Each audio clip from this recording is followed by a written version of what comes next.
من خدای گفتم چی؟ خدایا چرا اینقدر مرا دوست می‌داری؟ از تو یک تنگه طلب کردم تو با من دادی، یک قابچه تیلم دادیه. با پیش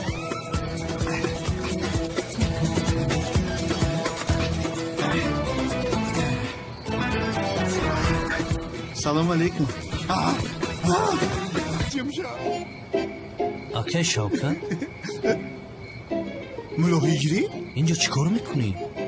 ای نپرس هجری، در خانه خوابم نبود، گفتم یکی اینجا خوابم میبره. خیر چه خیل بوده است؟ سازه مردی نبود از بالای گور نگاه کردن. گر شوکت رو از گور براری تو مردی. چی ایستاده ای کنی برا؟ شکر خدای. هجری تو مرا چی خیلی گفتی در اینجا؟ تمام پس خزینه؟ آنی من از نزد قبرستان که گذرم بعضا وقت دلم میخواد دعا میکنم.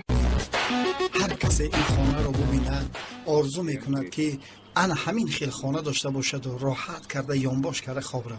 کیلاس جان وقتی که تورد میکنی همون محصیات رو کشیده پایهات رو بوشو خانه کمتر بوی کدیسته. شوکت ببین پسرم، اگر گفتنی این سخنها رو دوام دادن گیری رفته در پشت در دوام گپت رو بیزن. پسرم کار کردنم در کار، تو نمیفهمی مرا. آخر تیاری دیدنم در کار، جماعت تشنه امر معروفی منم. مفاصل آخر خب کرده میتوان. وای ما برای امر معروف های تو بلیت گرفته در نوبت ایستادن در کار. تمام شوکت تمام. من یک تون کار دارم، دوی خطبه جمعه و دوی دسترخوان رو از خود باید کنم. کارم بسیار مشکل است. برادر راست گپ کم ترک دیگر بخوان وظیفه مفتی رو میگیری. من پرودوسرت میشم، یک بنر کلان میکنم مینویسم کلاسی مفتی. بس کن بس. تمام برادر کارت رو بحضور کن، خدا ذهنت رو برو گردونه. آمین برادر. سمبوسه؟ سمبوسه. شما از کجا دانستید که من سمبوسه فروشم؟ این رو بینیده ناممون به اروپا هم رفته است.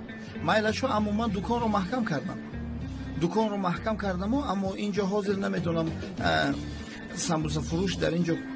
Excuse me, I love you. Yes? No? سمبوسه رو چیکار میکنه؟ قروتو خونه رو نشان دیم. در جایهای ما حاضر قروتو در موده است.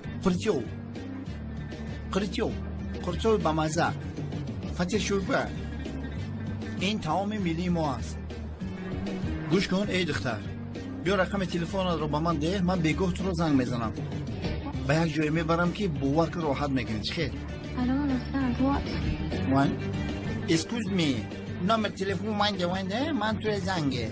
نمبر تلفنه. Thank you. سری زردت پشمک شفتالو بریم با